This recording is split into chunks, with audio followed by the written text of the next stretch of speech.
Et pourtant, elle tourne. Bonjour Jean-Pierre, bonjour Anne. Bonjour Val. Bonjour Val. C'est donc le premier épisode de cette série intitulée « Et pourtant, elle tourne ». Vous êtes tous deux des fêlés du spatial, c'est pas moi qui le dis. De quoi allez-vous parler dans cette émission ? Quel est le fil rouge ? Des satellites météorologiques. Leur histoire et leur fonction. Très bien, c'est parti. Aujourd'hui, on aborde l'historique des outils de mesure météorologique. On dit que Galilée aurait murmuré en quittant le tribunal. Et pourtant, elle tourne. En 1971, l'astronaute David R. Scott lâcha au-dessus du sol lunaire une plume de faucon et un marteau. Vérifiant que les deux objets tombaient à la même vitesse, il s'écria « Galilée, tu avais raison ». Mais ce que j'aimerais aujourd'hui, c'est que tu nous dises quand on a commencé à faire des mesures météo, qui d'ailleurs s'appelaient certainement pas météorologiques à l'époque, quand est-ce qu'on a commencé d'essayer de prévoir le temps qu'il va faire ? Alors je ne sais pas si à l'époque, qui remonte à quand même 350 ans avant Jésus-Christ, je précise bien, 350 ans avant Jésus-Christ, c'est le philosophe Aristote qui a le premier donné un nom avec des écrits qu'il a fait. Il a fait 4 livres qui s'appelaient météorologiques. Mais ce nom météorologique était lié surtout aux météores à l'époque, puisqu'il regardait le ciel. Et pour les anciens, le ciel, il y avait le loin, c'est-à-dire ce qu'ils n'arrivaient pas à constater, et le proche. Et c'est à partir du proche qu'il a déterminé dans son livre 1 les premières notions de météorologie. Parce que Aristote, il a dit, il y a sur Terre, nous vivons avec 4 éléments qui sont la Terre, l'eau qui recouvre et la mer et les continents quelquefois, l'air et le feu. Et il a dit également que l'atmosphère qui était au-dessus de nous, au-dessus de la Terre, il l'a appelé l'éther, et ce mot est resté d'ailleurs, existait, qu'il y avait quelque chose au-dessus de nous. Voilà l'origine de ce que l'on peut appeler les premiers phénomènes météorologiques. Alors, il faut savoir aussi que ces phénomènes météorologiques, les 4 livres d'Aristote, sont restés la base des gens qui regardaient la météo, entre guillemets, je dis bien la météo parce que le mot météorologie n'existait pas à l'époque, dans le sens météo tel que nous l'entendons actuellement, mais ils regardaient le temps pour savoir le moment des cultures, savoir s'il fallait faire le blé, s'il fallait labourer, et ce genre de choses.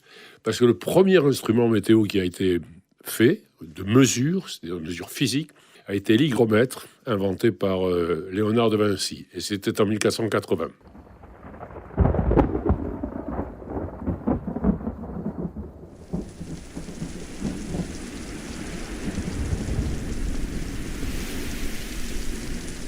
Mais ce premier hygromètre, pour quantifier les mesures, c'est un Suisse, un physicien et alpiniste, qui l'a inventé qu'il l'a construit à partir de cheveux humains. Et tout ceci en 1783. D'ailleurs, à titre d'information, l'hygromètre à cheveux humains existe encore en 2022. Un cheveu humain, tu dis ?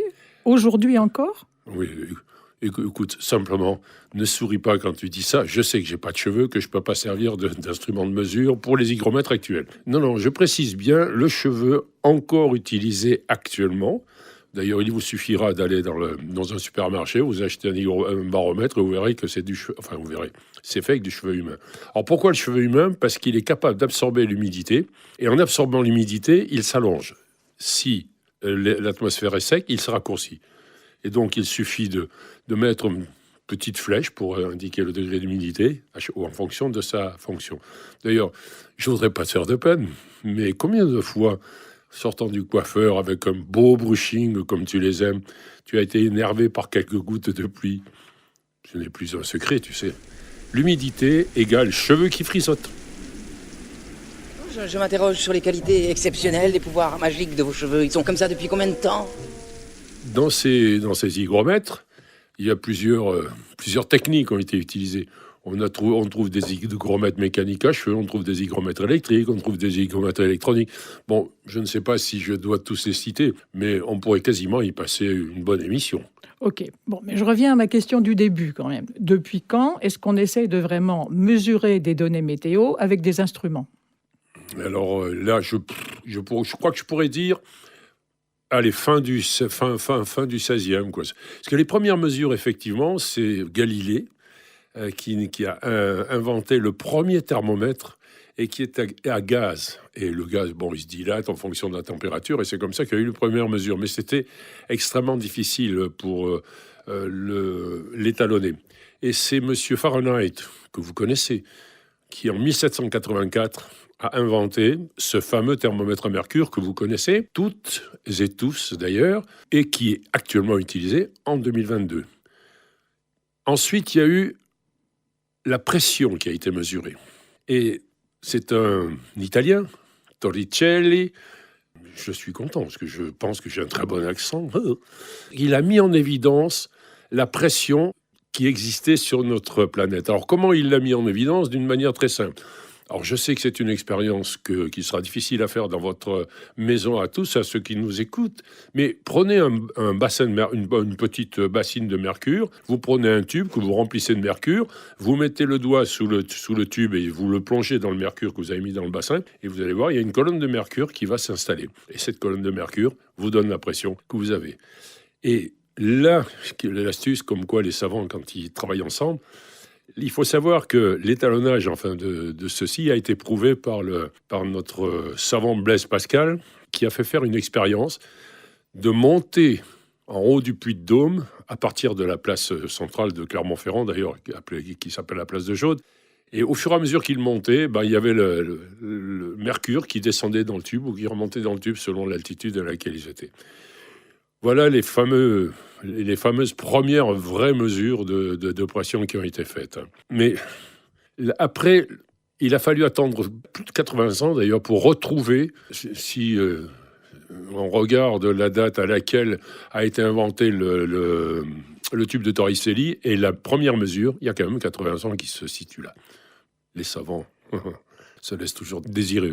Donc c'était toujours des savants, d'après ce que tu dis, c'était des scientifiques de haut niveau qui faisaient ces mesures. Ah oui, il faut dire que la compréhension en général et l'intelligence, ce ne sont que les savants et les érudits.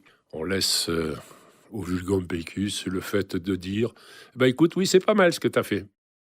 Oh, c'est pas la pluie qui manquera, il y aura du vent, de la foudre et des éclairs. Ça va être une tempête de tous les diables.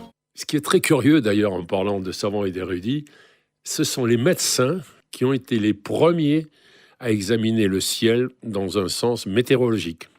C'est la Société royale de médecine qui, pendant presque 100 ans, de 1699 à 1794, a établi un réseau d'observateurs. Ces observateurs étaient des apothicaires, ou des pharmaciens, comme tu préfères, et des médecins. Et à partir de là, ces observateurs regardaient la température, regardaient le vent, regardaient la pluie. Et pourquoi ça ? Parce que le groupe de médecins et d'apothicaires, ils établissaient une corrélation entre les conditions climatiques et la morbidité des patients. Ces relevés étaient faits 3 fois par jour, d'ailleurs, en général. Ils relevaient la température, la pression, l'humidité, les vents. Et de mémoire, il devait regarder l'état du ciel, c'est-à-dire savoir s'il était très nuageux, pas nuageux, s'il y avait des éclairs ou pas. D'ailleurs, à titre d'information, si tu as un peu de temps, tu peux aller voir ces relevés sur la bibliothèque de l'Académie des sciences, de l'Académie de médecine, pardon. Elles sont disponibles et c'est assez curieux à voir de retrouver le relevé des températures qui ont été faites pendant ces presque 100 ans. Donc, ce que ça veut dire, c'est que c'était les médecins qui faisaient la météo. C'est encore une interprétation, ça. Non, le corps médical ne s'est pas transformé en météorologue. Leur seul truc, c'était connaître le ciel et connaître son impact sur le corps humain. En fait, c'est au mois de février 1855 que le premier réseau d'observateurs pour la prévision météorologique a été mis en place. Alors, tu pourrais me dire, qui a mis ce réseau en place ? Eh bien, c'est l'empereur Napoléon III, dit Badinguet, qui, lors de la guerre de Crimée, suite à une tempête, a perdu beaucoup de bateaux, dont le navire amiral, en mer Noire. Et M. Badinguet n'était pas très content, mais il avait à l'époque un patron de l'Observatoire de Paris qui s'appelait Le Verrier.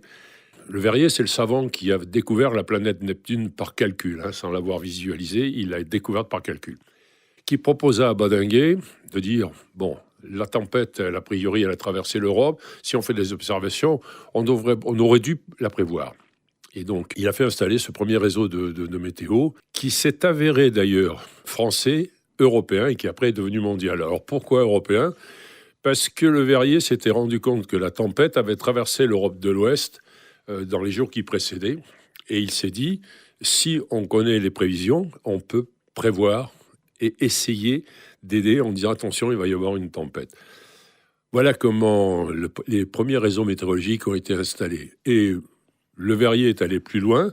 Il est allé plus loin parce qu'il a étendu ses observations au niveau des océans et des mers. Donc, les capitaines de navires étaient commis pour faire les relevés météo, les vents, la pluie, la température. Et à l'époque, ils ne pouvaient donner leurs infos que lorsqu'ils revenaient à quai, parce qu'il n'y avait pas de radio, il n'y avait pas d'Internet. Et les conséquences de tout ça, c'est que c'est enfin, en 1878, qu'est créé le Bureau central météorologique, que vous connaissez tous plus facilement sous le nom de Météo France, actuellement. J'attaque cet après-midi sur la moitié ouest de la France, sur le centre, et puis vers le soir sur le bassin parisien, des pluies très abondantes sur le Béarn, le Bas-Languedoc, les Cévennes, la Provence, accompagnées de violentes bourrasques et même de tornades sur l'Ariège, les Pyrénées-Orientales, l'Aveyron, le golfe du Lion. Mais alors à l'époque, concrètement, ces mesures, elles étaient faites comment ? Avec quel genre d'instruments ?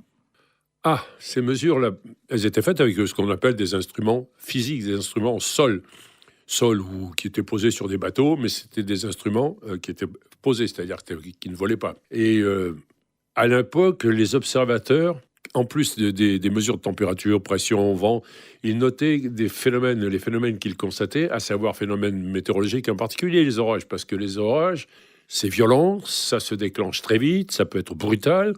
Et donc, ils essayaient de noter les heures de début et de fin de l'orage, l'intensité des éclairs, je dis bien l'intensité, parce qu'actuellement, en plus de l'intensité, on détermine le nombre d'éclairs qu'il peut y avoir. Ils analysaient le bruit du tonnerre, à l'époque, il n'y avait pas encore le rapport vitesse du son, et de la pluie, ils prenaient les chutes de grêle s'il y en avait, la direction du déplacement de l'orage, autrement dit la direction du vent. Voilà un petit peu comment se faisaient les températures, et ces relevés comportaient précipitation, précision, vent et les températures minimales et maximales.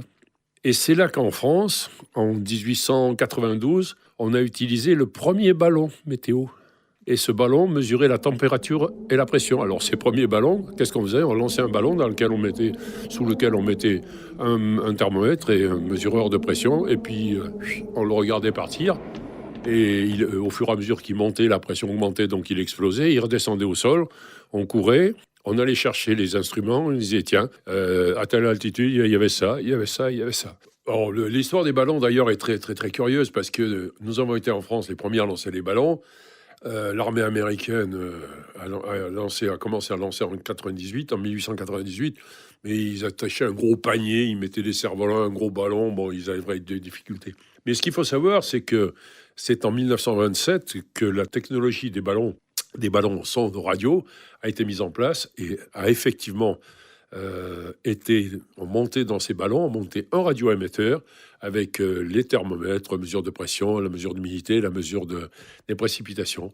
Et cet émetteur était à onde courte, c'est-à-dire qu'au fur et à mesure que le ballon montait, toc, toc, toc, toc, de mémoire, je crois que c'était toutes les 2 minutes, il envoyait les données qu'il venait de mesurer.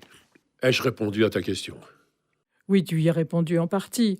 Ce que ça veut dire, c'est que si on peut consulter aujourd'hui des prévisions météo pointues, encore que on râle souvent parce que ces prévisions sont quand même plus ou moins précises, c'est parce que on se réfère à des inventions qui remontent jusqu'au XVe siècle. Et ça, c'est quand même surprenant. Bon, j'aimerais qu'on s'intéresse à aujourd'hui. Qu'est-ce qu'on peut dire du XXe siècle ? Je suppose qu'on n'a rien à envier au niveau invention, etc., à cette époque antique. Dois-je comprendre que tu serais curieuse de connaître la suite de cette aventure météorologique ? C'est flatteur, dis-moi. Allez, juste un peu de patience. Et je te raconterai la suite la semaine prochaine. Ok, à la semaine prochaine.